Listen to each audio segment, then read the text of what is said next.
We're talking about the addition of Sean Tyler to the running back room and some interesting thoughts and insights when it comes to the transfer portal and how the Gophers use these players coming up on today's episode of Locked On Golden Gophers. Hey, You are Locked On Golden no matter what Gophers, we're going to do here, we're just going to keep rowing. your daily podcast on the Minnesota Whatever Golden turns out, however it Gophers. turns out, we're just going to keep rowing. Part of the Locked On Podcast Network, your team every day. We're just going to keep rowing, and keep rowing.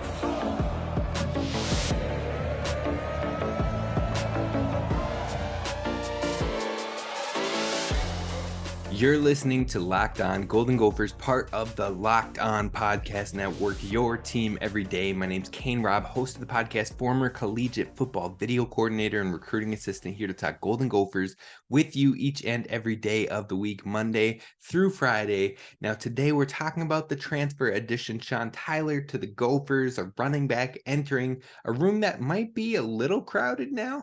And so we'll talk about the implications of that, the ramifications of that. But be sure to hit subscribe on YouTube and join the community. Leave a like and comment what you're excited for about the Gophers this upcoming season in 2023. What you're looking for the most in spring ball. I want to hear that in the comments down below. But let's dive in. So we're talking about the addition of Sean Tyler. Now, Sean Tyler, who is he? He is another Western Michigan addition from the portal. And you know what? We might as well consider Western Michigan a recruiting ground for Minnesota at this point, a pipeline for the Gophers with their third transfer coming in from the program this offseason. Not to mention, Coach Fleck came through Western Michigan, Coach Simon, Coach Harbaugh, Coach Collins, Coach Callahan. You get the point. There's a lot of coaches, a lot of players that have been coming from Western Michigan to Minnesota. Now, that said, so far, it's worked out for the most part. So not a lot of complaints on that front, but it is interesting to see that pipeline continuing this season heavily in that offseason with the transfer additions. Now, entering Sean Tyler, who is he? What did he do at Western Michigan?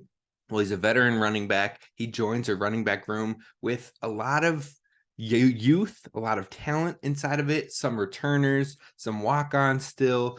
And Sean Tyler, over the past two seasons, let's talk about the 2 years in which he was the full-time starter, the RB1 for the Western Michigan Broncos. Now, in 2021, he had 178 attempts for 1,150 rushing yards, 9 rushing touchdowns, 114 receiving yards, and 2 receiving touchdowns. So he was used both in the ground game and in the receiving game. Pretty effective overall, over 6 yards a carry in that 2021 season. Then he entered 2022, which was this past year. He had 207 attempts, so more attempts, 1,027 rushing yards, so less yards there, 7 rushing touchdowns, 111 receiving yards, and 1 receiving touchdown. So the receiving work was pretty consistent year to year, difference of 3 receiving yards and 1 total touchdown in the receiving spectrum of things, but it shows that he can receive the ball consistently. It is an asset to his game, and you don't have to worry about catching the ball being an issue. Now, the efficiency did drop off. We only saw 1,027 yards on more carries, whereas we saw 1,150 yards on 178 carries the year prior. So the efficiency did go down a little bit, but solid production in both areas. I believe 2022, he came in at like 4.9 yards a carry, almost 5 yards a carry. So still pretty efficient for the most part. Now, what does he bring as a player? He brings a lot of high-end speed, which is something this room can use, and it's something you don't complain about when it comes to the asset that it brings. So high-end speed, you love to see that. He's been told that he would get looks in the kicking return game, and then they'd love to see his speed and his intensity in their running back room. So definitely an addition that could make an impact in this room. Now, he was committed to Oklahoma State ahead of flipping to the Gophers. So he was going to be a graduate transfer either way, committed to Oklahoma State, and then flipped to the Gophers late in that window, in that transfer period window number 1 that we just got out of on January 18th. And so he officially made the commitment to the Gophers. He is early enrolled, and he will be working with the Gophers this spring camp. Now, one thing I want to say before we move on a little bit is that, again, we see the receiving asset in his game. So it is something that looks like we're building a team to be able to catch the ball more, to be able to pass the ball more, to be able to get into more passing concepts, the real screen game. Hopefully, that's what I'm truly hoping for with this Gophers roster, to see some real screens, because screens in this offense that has been built over the years with heavy running and heavy play action usage, the screen is built to be a big play hitter here and there, a true RB screen. So you see pass catching abilities not only from Tyler coming in from the transfer portal, but also from Darius Taylor, from Zach Evans, from Marquise Williams. All these guys, Bryce Williams has it as well. These guys can catch the ball, and that's going to be used and be an asset to the future at quarterback, Ethan Kaliakmanis. Now, we've talked about what Sean Tyler brings to the RB room, but what does it mean? What does an addition to the running back room mean for the room as a whole? That's what we're going to talk about coming up next. First, I want to talk to you about our friends over at BetOnline. BetOnline is where the game starts. You can get all of your latest and greatest news and analysis over at BetOnline. More lines, more props, more odds than ever before. And so we're taking a look at the Gophers basketball line. They play Purdue tonight, Thursday. It's a second match against Purdue, and you know what? It's probably going to be a tough one if we are being honest with ourselves there, because Purdue is still a top 3 team in the nation. And that line overall is currently sitting at 13.5 points. Now, can the Gophers get inside of that? That's what you're trying to decide when you're making a pick on this line. 13.5 points. Can the Gophers keep it within that? Now, last time they lost by 19, that was over in West Lafayette, in Purdue, at Purdue, and now you're here at the barn. Can they turn it up, or will it be a similar late collapse like they saw versus Illinois? There's a lot up there. They've been playing better ball overall this year, this 2023 year, calendar year. So hopefully they can crack within that still, but we will see coming up. But if you want the latest and greatest when it comes to odds, props, you name it, head over to BetOnline where the game starts.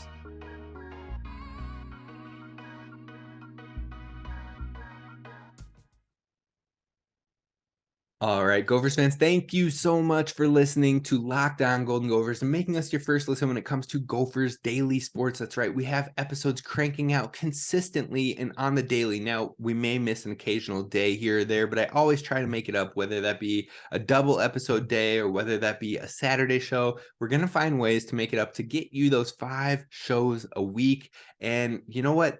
We're talking about the running back room. We're talking about the transfer, how the Gophers have been using the transfer portal. I want to talk specifically about the running back room right here. And long story short, I think this addition likely means change is coming for this running back room. The move seems more like a self-padding in case of any change, but also it makes me personally think that change is 1000% bound to happen in a crowded running back room. Now, heading into spring ball, you currently have 2 returning running backs who saw carries in multiple games last year in Trey Potts and Bryce Williams.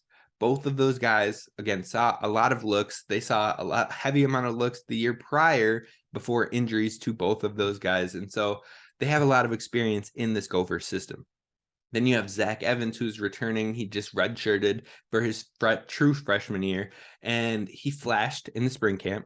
He flashed in the fall camp, and then he was given 1 opportunity to play this season because he was dealing with injury, especially early on in the season.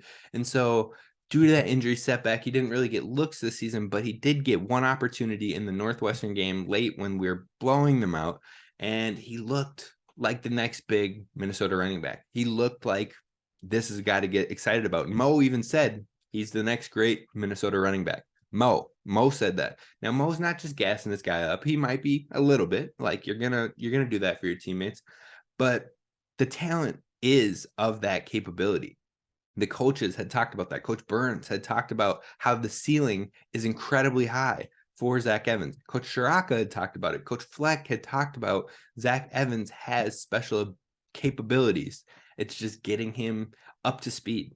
And so he's had a full year under his belt. He's getting another spring camp under his belt. So that's another player that could see heavy minutes in 2023.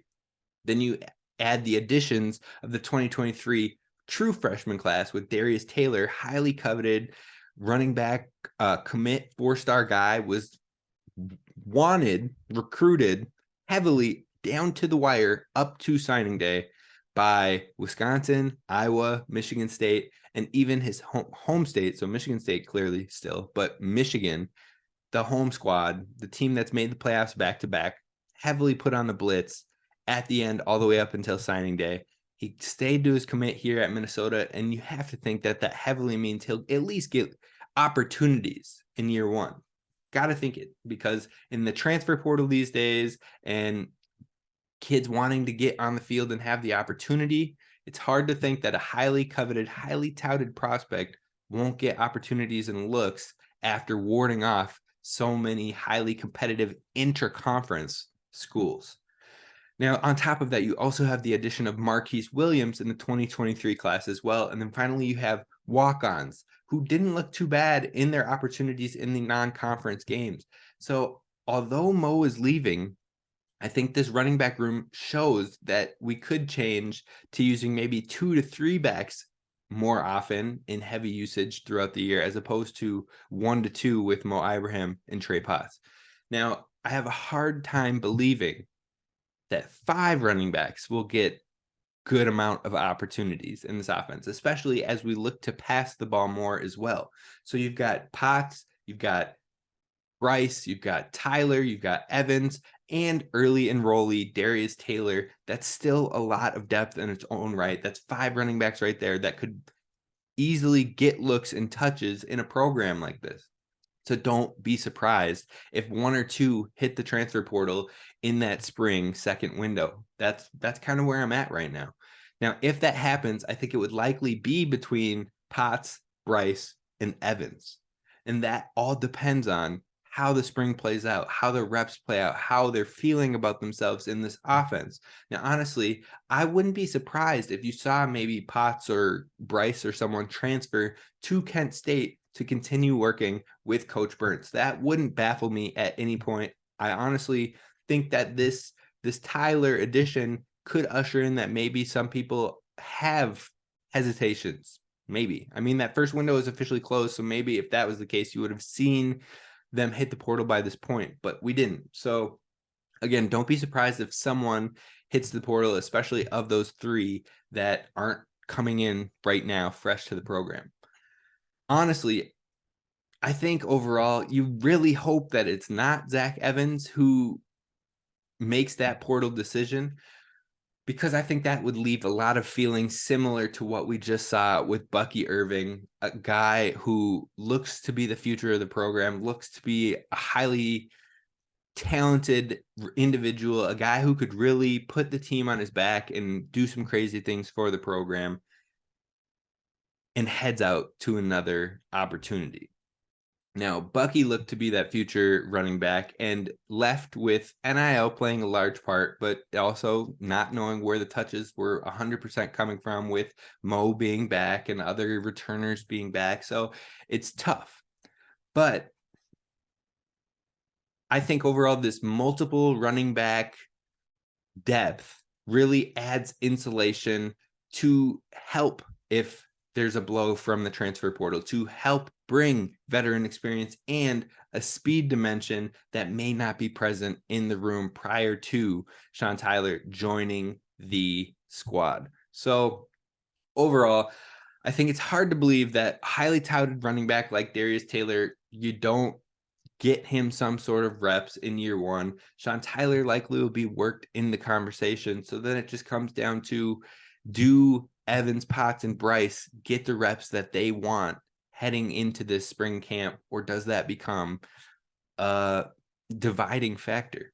there's a lot up in the air, a lot of questions, a lot of things to keep an eye on as we move forward in the spring ball, but it also brings up a philosophy of the transfer portal with the Gophers and how each program uses it. And that's what I want to discuss next. First, I want to talk to you about our friends over at Built Bar. Built Bar brings you this show today, and they're great.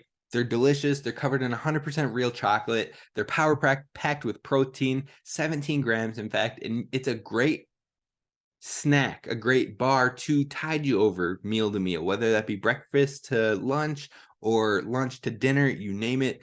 It tastes good. It's not bad for you. Under 150 calories, under 4 grams of sugar. So definitely give it a try. Use promo code LOCKEDON15 at built.com and you'll get 15% off your order. Or you can head over to Walmart or Sam's Club. If you can't wait for an online and you want it now, you want to try it out, go try out the 4-pack of it over at Walmart or Sam's Club, your choice. Or if you already know you like it and you just need to get your hands on more ASAP, they've got 13 packs over there as well. Give it a try and go on to built.com today. All right, we're closing this show off with how the Gophers use the transfer portal. I just took a look over the last couple of years about how the transfer portal has played out for the Gophers. Now, in 2022, we had 8 transfers come in. 6 of those transfers played key minutes, and 3 of them started all year round. That was Quinn Carroll, that was Chuck Filiaga, and that was Kyler Baugh. Now, on top of that, you had Ryan Stapp, you had Beanie Bishop, and you had Darnell Jeffries, who all played rotational minutes at some point in the season, whether it was due to injury, whether it was working in. They all got minutes in this defense on their side, and they are looking to continue to get minutes heading into the 2023 season. Now, Lorenzo Surgers, transferred in from Vanderbilt and now also transferred away, hit the transfer portal again away from the Gophers. So we lost one there. And then there was a kicker who transferred in as well. Didn't really get any opportunities in that season, but that was the transfers for 2022. So you saw 6 play key minutes, 6 out of 8. And then you saw basically 2 have no input, no impact, or leave the program again. Now in 2021, we had 7 transfers come in. 4 of them played key minutes. And then 3 of them started, or 4 of them played key minutes and started. Excuse me. Let me tell you the facts, not ramble on. Now, we had the 4 being Trickett, Dalen Wright, Niles Pinckney, and Jack Gibbons. Those 4 played heavy minutes, some of them started, some of them played in rotation, but still, again, heavy factors for the Gophers. Then you had Val Martin, who left the program. You had a kicker who didn't really get any opportunity. And so there wasn't, and then you had Carter Shaw. Carter Shaw played more of a reserve role, both in 21 and 22, spot minutes as he helped in for injuries and things of that sort. So again, really seeing 4 key players of those 7 transfers, 4 of them getting heavy minutes, 6 out of the 8 in 22. Now 2019, talking with too many 20s right now. 2019, we saw 3 transfers in, and 2 of them played key minutes. That would be Benjamin St. Juste and Micah Treadway, both playing starter roles, playing heavy roles for the Gophers in their time here. Enter 2023. We have 6 transfers coming in right now, and that leads me to believe that 3 to 4 of these guys will be key roles, potential starters, if the trend continues. It also means that maybe one player in this class is more of a depth piece, more of a player that doesn't get a lot of opportunities unless injuries present themselves. And then 1 to 2 could be on the move again. So if you're looking at this transfer class overall, I think Salig, I think Crooms are both bound for key minutes just due to positional scarcity, due to coaching connections, due to team needs. I think those 2 are set, it looks like, barring complete meltdowns in spring camp. They're likely going to see a lot of opportunities in the 2023 season. Now that leaves 4 players to fill out the rest of this anticipated transfer input. And that's Chris Collins, that's Jack Henderson, that's Elijah Spencer, and that's Sean Tyler. So who in there is going to get key minutes or rotational minutes? and who won't get opportunity, that's to be determined. It depends on how they play in the spring, but that's something that seems to be very prevalent with the Gophers and how they use the transfer portal. Reps need to be earned, and if they aren't earned, then the opportunity doesn't seem to be there, and that's typically when you see these guys leaving the program again. The Gophers' mantra with the transfer portal seems to be to use the portal with the expectation that these guys are going to be playing key minutes in positions that we have a need or we have scarcity, but by no means at all is it guaranteed, which is a healthy approach in my opinion. I like the approach overall, but I am a little confused with the RB and the wide receiver additions just a little bit, because it seems that both of those rooms are potentially crowded, and it'll be interesting to see how it all plays out and if it leads to other transfers. We'll keep an eye on it. We'll talk about it more this offseason, but that's going to do it for us today at Locked On Golden Gophers. Be sure to like, comment, and subscribe over on YouTube, and leave a 5-star review wherever you get your podcasts at Locked On Golden Gophers. I'll see you tomorrow where we're talking hockey with Dylan Laux of Gopher Hole. He's a hockey analyst. He's huge on analytics, and he also does scouting for other hockey leagues. You're definitely going to want to hear the content that he has to say. I'll see you tomorrow. Row the boat, Sky Yuma. Go Gophers.